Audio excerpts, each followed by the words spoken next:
Assalamualaikum warahmatullahi wabarakatuh. Selamat sore, salam sejahtera bagi kita semua. Berjumpa lagi bersama Petani Tulen. Di kesempatan sore hari ini kita sedang melakukan penyiraman. Nah, untuk kawan-kawan yang baru mau berbudidaya ataupun bertani, mau tani cabai merah, cabai keriting, cabai rawit juga sama.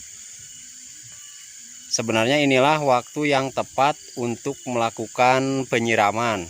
Nah, waktu yang paling tepat untuk melakukan penyiraman yaitu manakala matahari sudah mulai terbenam ataupun sore hari, sehingga cepat tumbuh. Apalagi kemarin kan pas penanamannya kita beri perlakuan perendaman dengan menggunakan zat pengatur tumbuh, sehingga proses pertumbuhan akar mudah-mudahan sesuai yang diharapkan atau lebih cepat lah. Biasanya proses adaptasinya membutuhkan waktu paling cepat 5 hari kawan. 5 hari sudah kelihatan bibit itu tumbuh ataupun tidaknya. Nah, lakukan penyiraman sore hari ini supaya menghindari kematian. Ini kalau misalkan tidak disiram, apalagi musim kemarau seperti sekarang ini, kemungkinan besar ini tidak akan bertahan. Nah, maka dari itu berarti diperlukan penyiraman yang baik tentunya. Penyiraman yang baik adalah dilakukan pas waktu sore hari. Penyiraman kita menggunakan selang kawan supaya sederhana. Nah, penyiramannya sederhana saja seperti ini. Tuh lihat, berhubung tanahnya sebenarnya masih basah, jadi penyiramannya hanya dilakukan sekadarnya saja supaya tidak terlalu panas gitu. Tanaman cabai yang tumbuh maksimal dan juga pertumbuhannya sangat bagus, sebenarnya ada ciri-cirinya, yaitu diantaranya ciri-cirinya itu selain daripada pertumbuhan yang bongsor, tentunya kita bisa melihat ciri-ciri perkembangannya dari awal sejak penanaman kawan. Nah, kalau misalkan sejak penanaman sudah lancar, otomatis berarti bibit yang kita tanam tidak terlalu stres. Suksesnya usaha budidaya ataupun menanam cabai di musim kemarau adalah biasanya hal yang paling menentukan adalah selain daripada perawatan pupuk dan juga pengobatan, yaitu tidak kalah pentingnya adalah air. Karena untuk menanam cabai dengan menggunakan sistem pemulsaan seperti ini biasanya jarang gagal kawan.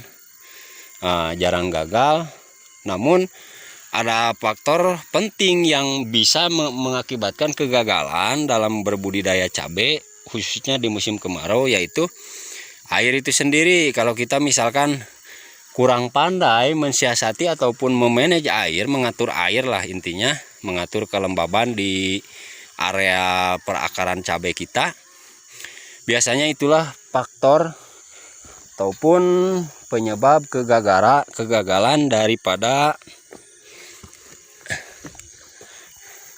menanam cabai di musim kemarau.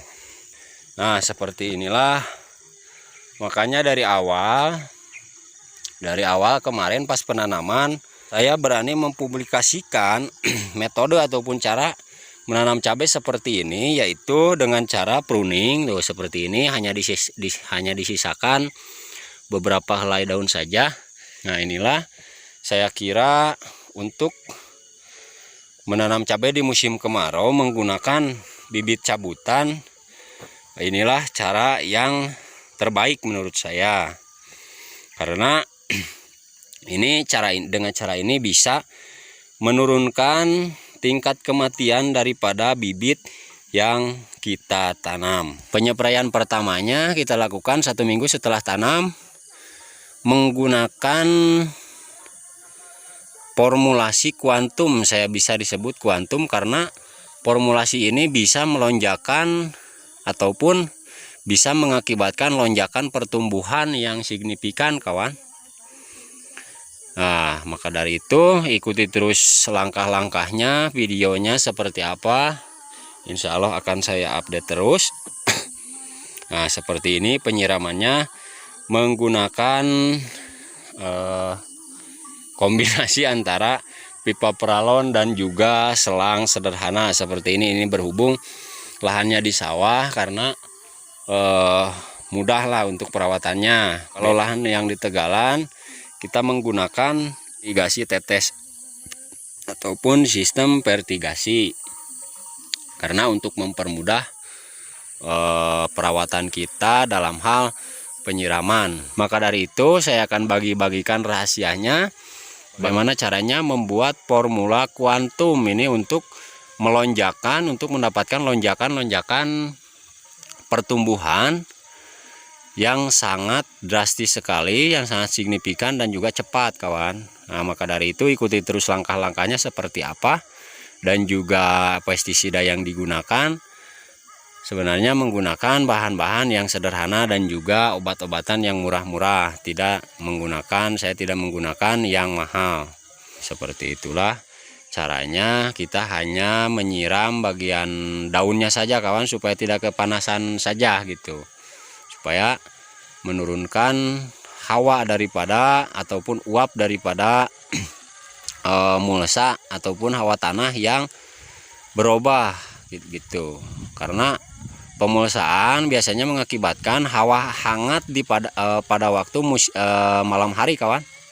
Nah, maka dari itu diperlukan penyiraman sedikit saja, tidak terlalu basah, karena kalau terlalu basah lahan sawah bisa mengakibatkan becek dan susah untuk mengeringkan kembali.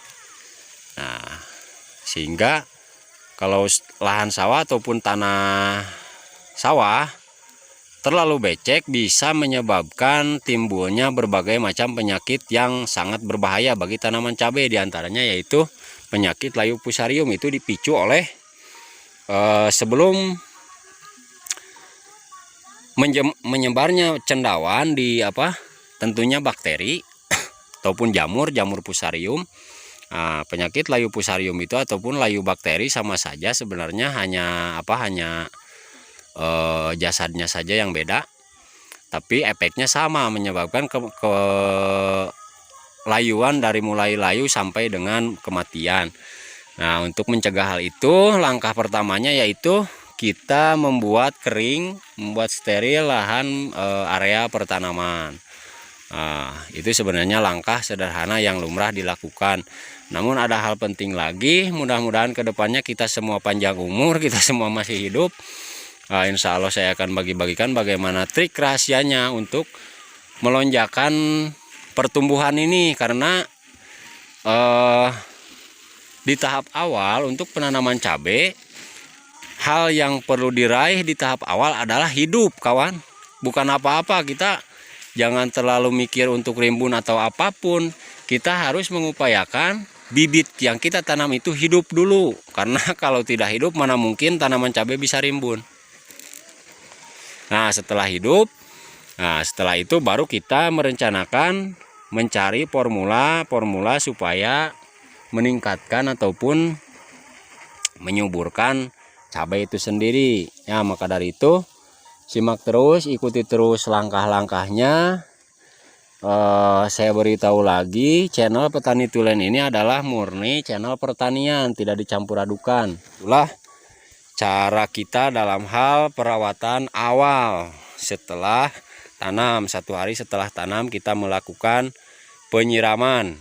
Nah, ya cukup sekian dulu.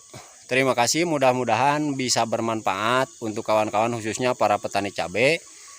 Mudah-mudahan bisa menginspirasi sekaligus memotivasi. Cukup sekian dulu. Saya aturkan terima kasih. Assalamualaikum warahmatullahi wabarakatuh. Sampai jumpa lagi di video berikutnya.